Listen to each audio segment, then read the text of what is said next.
other soldiers were recorded singing, "We will destroy all of Khan Yunis and this house. We will blow it up for you and for everything you do for us." These are the soldiers putting into effect their command.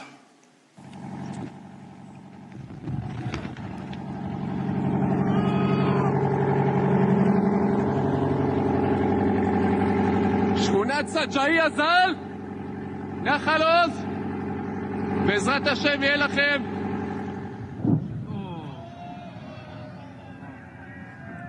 גדוד חטיבה 828, אומרת סג'אי השלום. מדהים. 30 בתים, גדוד 749.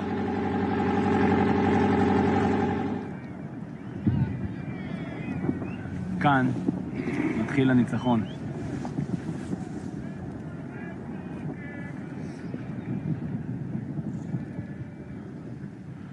עם ישראל חי.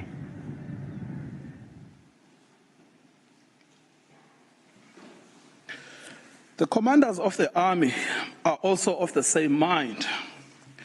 Israeli army commander Yair Ben David has stated that the army had done in Beit Hanon and did there as Shimon and Levi did in Nablus, and that the entire Gaza should resemble Beit Hanon.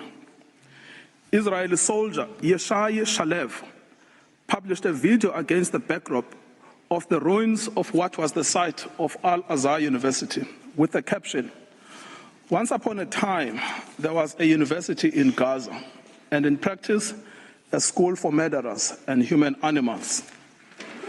Soldiers obviously believe that this language and their actions are acceptable because the destruction of Palestinian life in Gaza is articulated state policy. Senior political and military officials encouraged without censure the 95-year-old Israeli army reservist Ezra Yachin, a veteran of the Deir Yassin massacre against the Palestinians in 1948, to speak to the soldiers ahead of the ground invasion in Gaza. In his talk, he echoed the same sentiment while being driven around in an officially Israeli army vehicle dressed in Israeli army fatigue. I quote, "Be triumphant and finish them off, and don't leave anyone behind. Erase the memory of them. Erase them, their families, mothers and children. These animals can no longer live. If you have an Arab neighbor, don't wait, go to his home and shoot him. We want to invade, not like before. We want to enter and destroy what's in front of us, and destroy houses, then destroy the one after it. With all of our forces, complete destruction, enter and destroy. As you can see, we will witness things we've never dreamed of. Let them drop bombs on them and erase them." As recently as 7 January 2024, a video of a soldier was posted online where he boasts that the army had destroyed the entire village of Hibat Azar. For 2 weeks, he said, they had worked hard to bomb the village and executed their mandate. Any suggestion that senior politicians did not mean what they said, much less that the meaning was not understood by soldiers in Gaza, would be without any merit. The scale of destruction in Gaza, the mass targeting of family homes and civilians, the war being a war on children, all make clear that genocidal intent is both understood and is being put into practice. The articulated intent is the destruction of Palestinian life in all its manifestations. The genocidal rhetoric is also commonplace within the Israeli Knesset. Members of the Knesset have repeatedly called for Gaza to be wiped out, flattened, erased, and crushed on all its inhabitants. They have deplored anyone feeling sorry for the uninvolved Gazans, asserting repeatedly that there are no uninvolved, that there are no innocents in Gaza, that the killers of the women and children should not be separated from the citizens of Gaza, and that the children of Gaza have brought this upon themselves, and that there should be one sentence for everyone there, death. Finally, the lawmakers have called for mercilessly bombing from the air, with some advocating for the use of nuclear doomsday weapons, and a Nakba that will overshadow the Nakba of 48. The Prime Minister's genocidal speech has gained ground among some elements of civil society. A famous singer has repeated Mr. Netanyahu's Amalek reference, stating that Gaza must be wiped out and be destroyed with every Amalek seed. We simply must destroy all of Gaza and exterminate everyone who is there. Another has called to erase Gaza, not leave a single person there. Journalists and commentators have announced that the woman is an enemy, the baby is an enemy, the pregnant woman is an enemy. That it is necessary to turn the strip into a slaughterhouse, to demolish every house our soldiers come across, exterminate everyone. The intentional failure of the government of Israel to condemn, prevent, and punish such genocidal incitement constitutes in itself a grave violation of the Genocide Convention.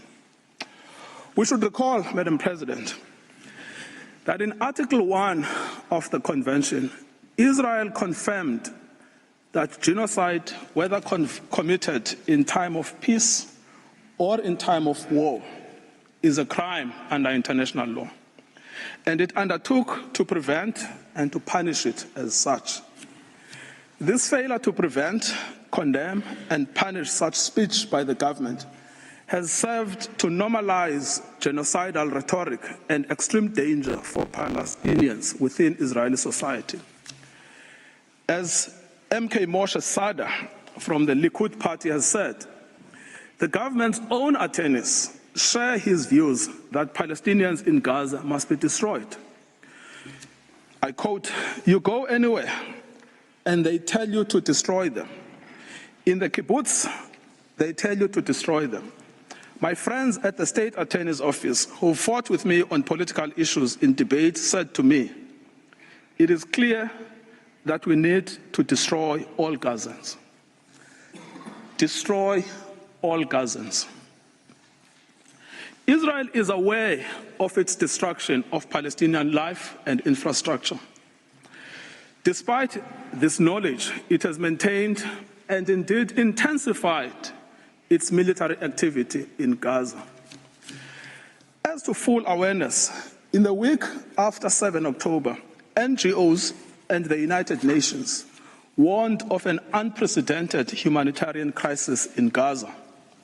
The UN stated that actors must allow humanitarian teams and goods to immediately and safely reach the hundreds of thousands of people in need. So right from the beginning, Israel knew that it was depriving water, food, electricity, and essentials for survival. It said so. Everything is closed.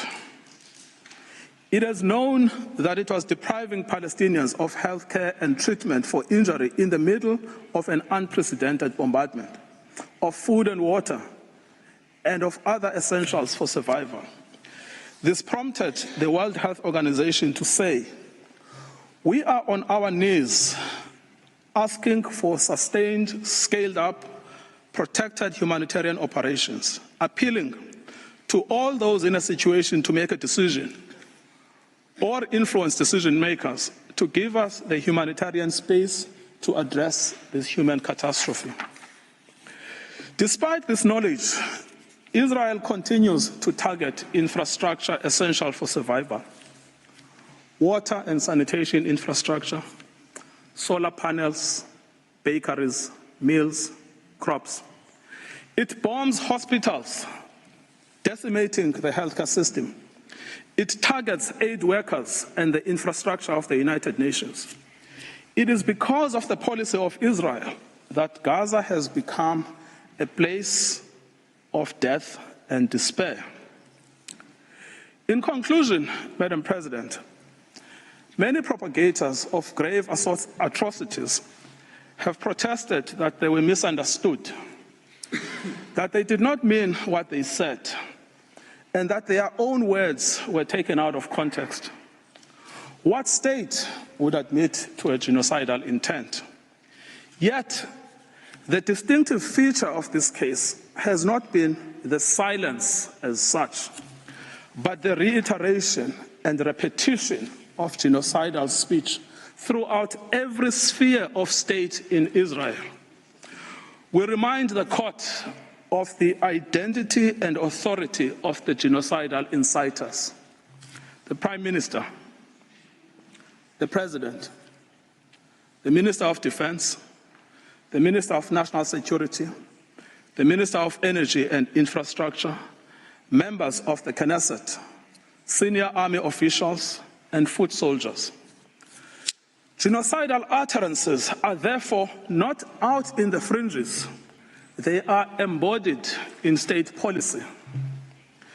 The intent to destroy is plainly understood by soldiers on the ground. It is also fully understood by some within the Israeli society, with the government facing criticism for allowing in any aid to Gaza on the basis that it is recanting on its promise to starve Palestinians. Any suggestion that Israeli officials did not mean what they said or were not fully understood by soldiers and civilians alike to mean what they said should be rejected by this court. The evidence of genocidal intent is not only chilling, it is also overwhelming and incontrovertible. Madam President, it is now my honor to request you to call Mr. John Dugard on the subject of jurisdiction. I thank Mr. Ngukai Toby, and I now invite Professor John Dugard to take the floor. You have the floor, Professor.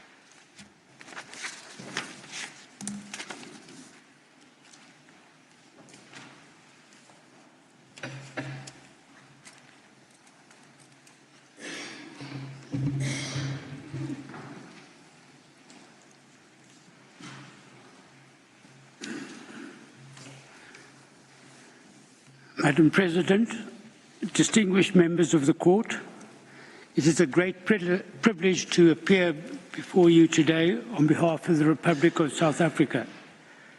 In my speech, I will address the question of jurisdiction. The people of South Africa and of Israel both have a history of suffering. Both states have become parties to the Genocide Convention in the determination to end suffering. In this spirit, neither has attached a reservation to Article 9 of the Convention on the Prevention and Punishment of the Crime of Genocide.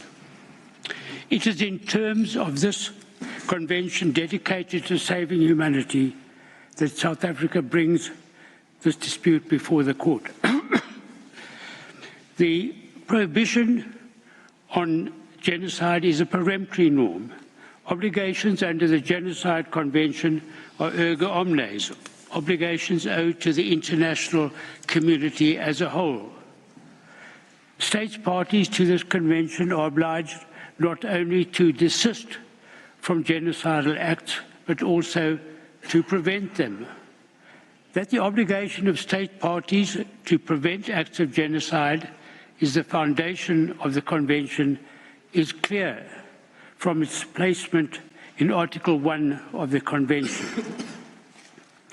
Article 9 of the Genocide Convention makes it clear that state parties are guardians of the Genocide Convention. Unlike other treaties designed to protect human rights, it does not oblige states to pursue negotiations as a prelude to approaching this court. It does not treat the ending of genocidal acts as a bilateral affair between states. Instead, it envisages a situation in which a state, acting on behalf of the international community as a whole, seizes the jurisdiction of the court as a matter of urgency to prevent genocide. South Africa has a long history of close relations with Israel. For this reason, it did not bring the dispute immediately to the attention of the court. It watched with horror as Israel responded to the terrible atrocities committed against its people on 7 October, with an attack on Gaza that resulted in the indiscriminate killing of innocent Palestinian civilians, most of whom were women and children. The South African government repeatedly voiced its concerns in the Security Council and in public statements that Israel's actions had become genocidal. On 10 November, in a formal diplomatic démarche, it informed Israel that while it condemned the actions of Hamas, it wanted the International Criminal Court to investigate the leadership of Israel for international crimes, including genocide. As the court will know, the definition of genocide in the Rome Statute repeats that of the Genocide Convention. On 17 October, South Africa referred Israel's commission of the crime of genocide to the International Criminal Court for, quote, vigorous investigation, unquote. In announcing this decision, President Ramaphosa publicly expressed his abhorrence for what is happening right now in Gaza, which is now turned into a concentration camp where genocide is taking place. To accuse a state of committing acts of genocide and to condemn it in such strong language is a major act on the part of a state. At this stage, it became clear that there was a serious dispute between South Africa and Israel, which would end only with the end of Israel's genocidal acts. South Africa repeated this accusation at a meeting of BRICS on 21 November and at an emergency special session of the United Nations General Assembly on 12 December.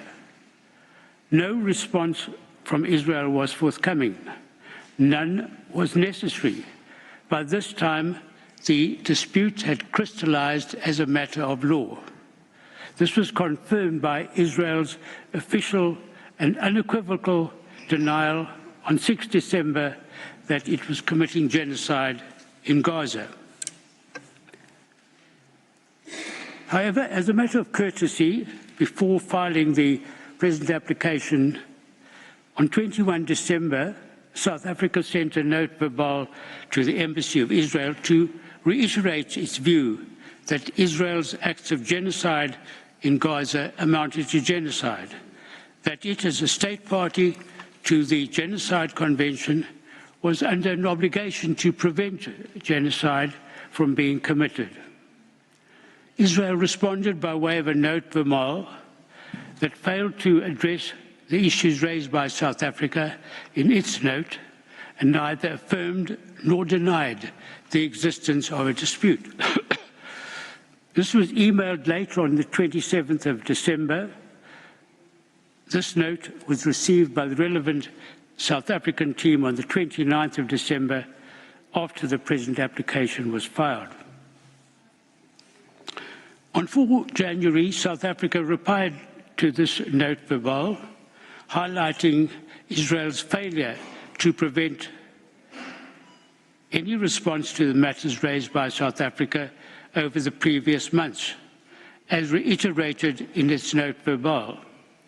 South Africa made it clear that given Israel's ongoing conduct against Palestinians in Gaza, the dispute referred to in its note verbal of 21 December remained unresolved and was plainly not capable of resolution by way of a bilateral meeting. Nevertheless, South Africa proposed a meeting on 5 January, again out of courtesy. Israel responded to this note verbal by proposing that we reconnect to coordinate a meeting at the earliest opportunity after the close of hearings in the present case. To this, South Africa understandably replied that such a meeting would serve no purpose. Madam President, these notes verbal are all to be found in the judge's folder. The existence of a dispute is a matter to be determined by an objective determination of the facts as they existed at the time of the filing of the application. At this time, South Africa had already accused Israel in the Security Council, the General Assembly, and other public fora of engaging in genocidal acts. It had conducted a diplomatic démarche on Israel, warning it that it viewed its conduct as genocidal. It had requested the International Criminal Court to vigorously investigate crimes under the Genocide Convention committed by Israel in the Gaza Strip, and it accused Israel inter alia of the deliberate targeting of civilians, intentionally causing starvation and impeding relief supplies.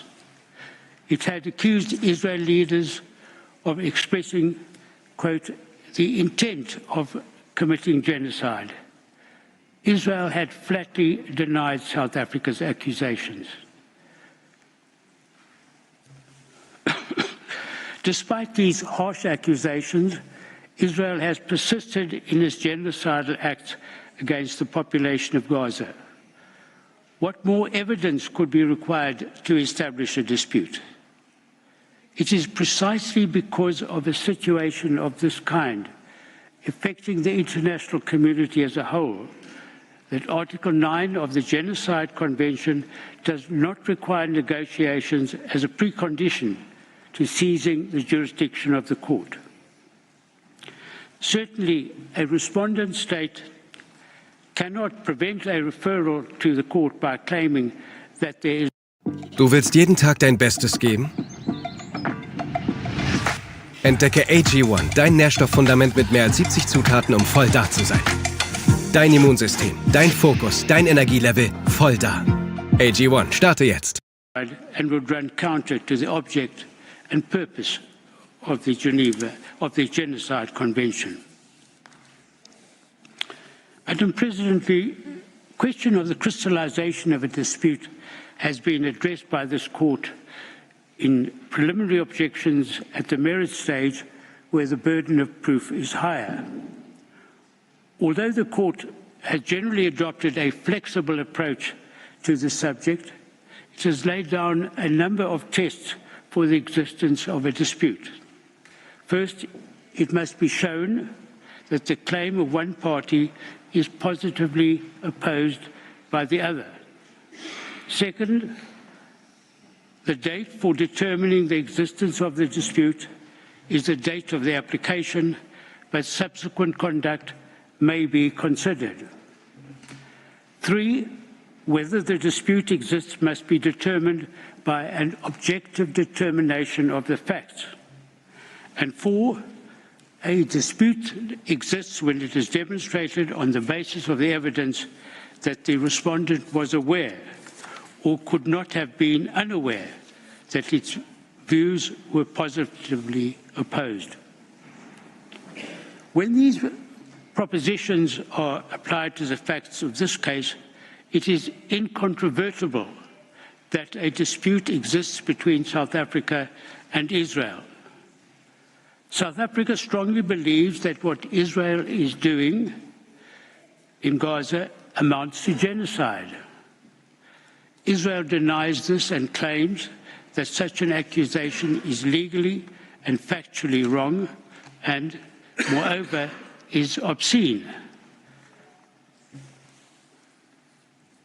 So an objective determination of the facts shows that a dispute existed on the date of the submission of South Africa's application, and this has been confirmed by Israel's subsequent statements and by its continuing conduct in Gaza. Moreover, Israel must have been aware from South Africa's public statements, the démarche, and the referral of the matter to the International Criminal Court of Israel's genocidal acts, that a dispute existed between the two states. Madam President, the Court has indicated that in an application for provisional measures, it is sufficient to show that there is a prima facie basis for jurisdiction. It is submitted that South Africa has convincingly established the existence of a dispute between it and Israel over the fulfillment of the latter's obligations under the Genocide Convention. Finally, it is submitted that regard should be had to the special considerations that apply to the existence of a dispute under Article 9 of the Genocide Convention between a state that brings an application in furtherance of its obligation to prevent genocide and a state accused of committing genocide. This concludes my speech. Madam President, I thank you, the members of the Court, for your attention. I now ask you to call to the podium Professor Max du Plessis to address you on the nature of the rights requiring protection and the link between such rights and the measures requested. Thank you. I thank you, Professor Dugard. Before I give the floor to the next speaker, the Court will observe a coffee break of 10 minutes. Sitting is adjourned.